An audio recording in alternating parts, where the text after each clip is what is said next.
Zoom कर दो दिखा रहा हूँ मैं कौन देखो। सवेरे उठता तकरीबन कोई 7:15 नमाज जड़ा हूँ तो मुतलक सवेरे सवेरे उठना है हूँ तो पहले ताड़ करना है ताड़ शाड़ कर फ्रैश थी नाश्ता वास्ता करते अपनी ड्यूटी रहना सोचेंदे करो सब ड्यूटी से कितना वेंदे तो क्या करेंगे ये ड्यूटियाँ भी 100 किस्म ने होंगे ये भी सारा को तक मैं अज भी लोग दसना है क्यों जितने भी लोग जुड़े रहना ताकि मेरा जड़ा है काम है जड़ा मेरा एक 24 घंटे सवेरे 5 तो ला दे शाम को 9 बजे तक जड़ा मेरा टाइम टेबल होंगे 100 काम करने पौधे 100 हर कहीं दे अपने अपने काम होंगे हर कहीं अपने अपनी ड्यूटी होंगी हर कहीं अपना अपना सिस्टम होंगे जो मैं इन्हें सवेरे 5 को लाते शाम को 9 बजे देकर क्या क्या काम करना क्या क्या चीज़ को टाइम लगता वो भी सारा कुछ तक मैं ही भी लोग दस आला है मुर्शिद पहली गाल तो है हूँ इतना बह गिना तो मैं तो एक कम दसा मैं इस जगह के उत्ते मुर्शिद पहली गाल तो है सवेरे सवेरे मैं जिमें भी उठदा उठी दे पहले तड़ कहना तड़ छड़ करते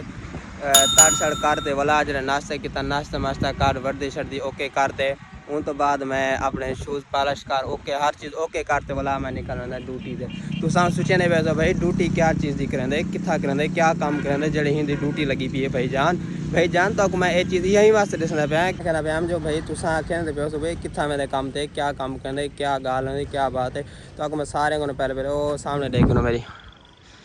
मैं यह चीज़ दिखाने चक्कर है जो मेरे सामने देखते वो सामने एक इमारत तो नज़र आती पी उसे वो वाली वो सामने वो सामने चेक करो वो सूरज नाल दे वो दरख्त के नाल चेक करो जूम कर दो दिखा रहा हूँ मैं कौन देखो इदारा LRBT हूँ तुम सोचने पे भाई LRBT क्या चीज़ है इतना क्या काम करेंगे इतना क्या आते अपने सवेरे को 7 बजे वेंदे या 7:30 बजे वेंदे इतना क्या करेंगे वो भी तक मैं सारा कुछ अज दसना अज दे व्लॉग दे सारा कुछ तक दसना है मुर्शिद इतना मैं वेला इतना है मेरी जॉब अल्हम्दुलिल्लाह ये तो तकरीबन आमदा मैं 2:30 बजे घर आमदा घर जड़ा है सारे काम शाम निपटा ते वाला मैं आमदा घर 2:30 बजे मेरे को छुट्टी नहीं है छुट्टी थी मैं घर आमदे तकरीबन मेरे को तकरीबन 2:30 थी मैंने 3 ये मैं घर आमदा घर वाला आया अपने वो वर्दी वगैरह लाती अज वर्दी नहीं लाती देखते पे शाम अज मैं अपनी वर्दी पेखन अज मैं वर्दी बिल्कुल नहीं लाती क्यों जो ते घर आते वाला उठा मैं पानी रोटी खाती रोटी खाते तकरीबन सही कढ़ना घंटा 1.5 घंटा सामने बाल आत गेंद खेलन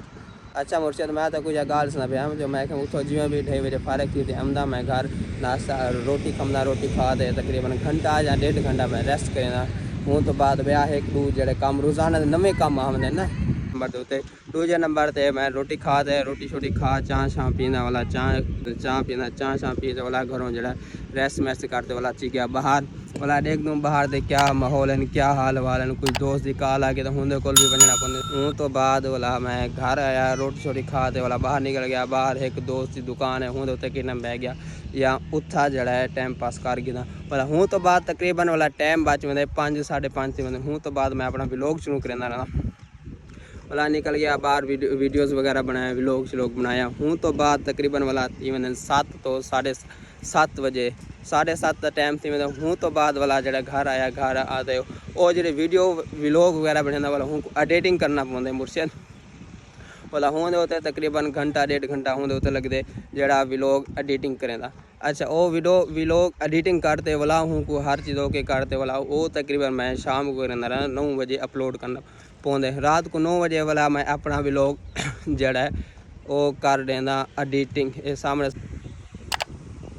अच्छा मुर्शिद कां देख दे कहते कां इंसान कौन ज़्यादा जिमें है कि 4 बंदे बैठे हुए ना बंदा तो एक बंदा ज़्यादा लेना पाया तो हूँ क्या कहते वो एक कां का गोश्त खा दी वधी क्या इतना लेना वधी इतना की इतना सिर खा गई सवेर का क्या वाकई भी इतना कां स्याणा होंगे क्या मुर्शिद जितना के लोग आखेंदे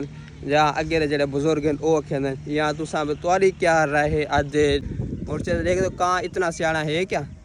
मुर्शिद मेरी अज की गल थी कि यह सवेरे 9 तो लाता मेरे तकरीबन मेरे जिम्मे 4 मैं कहना ये मेरे काम ओके थी जिमें भी मैं वाला सोमेंदा रहा क्या तुआरे भी इवें काम है या सिर्फ मेरे नाल यो हाल है मेरा यो काम है मुर्शिद